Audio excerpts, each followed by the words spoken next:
face. Matthew stayed as still as a lead soldier, and I did the same, fused to a plate of the earth, not even breathing, just trying to exert some small measure of control over my life for a few final seconds. The world at that moment was reduced to a thin sort of strip, like a newspaper cartoon, a ribbon of life that started with Matthew, the butt of the rifle wedged at his shoulder, and ended 2 frames later with Hannah, motionless, tied to a tree. But then came a sound that snapped us both out of it, something small scurrying through the undergrowth, Matthew's head jolting and his body coming alive. He leaned the gun carefully, almost respectfully, against a rock and began to creep forward, stopping an arm's length away and peering in at Hannah like she was darkness in a cave. He picked up a stick and prodded her arm. Nothing. He jabbed again, Hannah's flesh like dough, a small crater of skin filling itself back in. Raising the stick higher, he hesitated a moment. What kind of a world might exist beyond the curtain? And then Matthew parted her hair. That's when I first noticed the blood dripping from Hannah's chin, soaking the neckline of her t-shirt, its pink collar crimsoning. I spun around and spat on the ground, my eyes beginning to scope the woods, looking to see if anyone else might have witnessed it all. When I turned back, Matthew still had his stick under her hair, standing there with his head to one side, as if reading spines in a bookstore. "Hey, come take a look," he said. I pressed the heel of my hand to the bridge of my nose, trying to push out the gathering sense in my forehead, a new universe exploding. "The BB's gone right through her eye," said Matthew.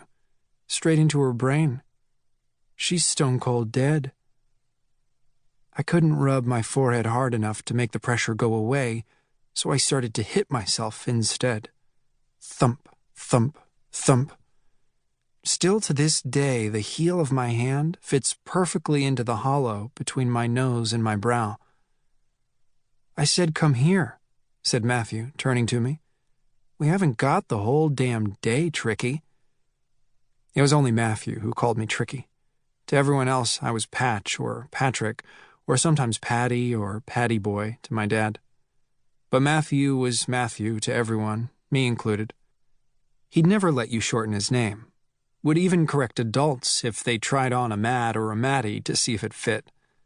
"My name's Matthew," he would say every time, very calm and straightforward. Sniffing, I started to move, feeling like old kings must have felt taking their final steps to the executioner's block, which is a selfish way to think of it, but that's just how it was at the time. I walked as steadily as I could toward the 2 figures connected by a stick, and when I stopped, Matthew pulled me closer, positioning me at the perfect spot. "What do you think, Tricky?" he said.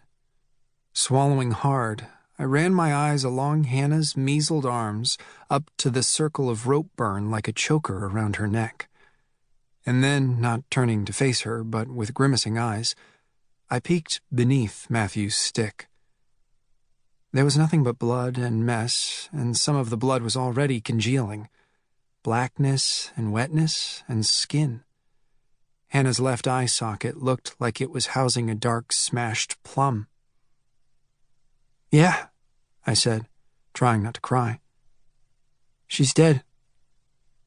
Matthew dropped the stick. We didn't check for breathing. We didn't feel for a pulse. I stood there for a moment, and then Matthew tugged me, not unkindly, hooking his fingers in the back of my shirt to break the spell.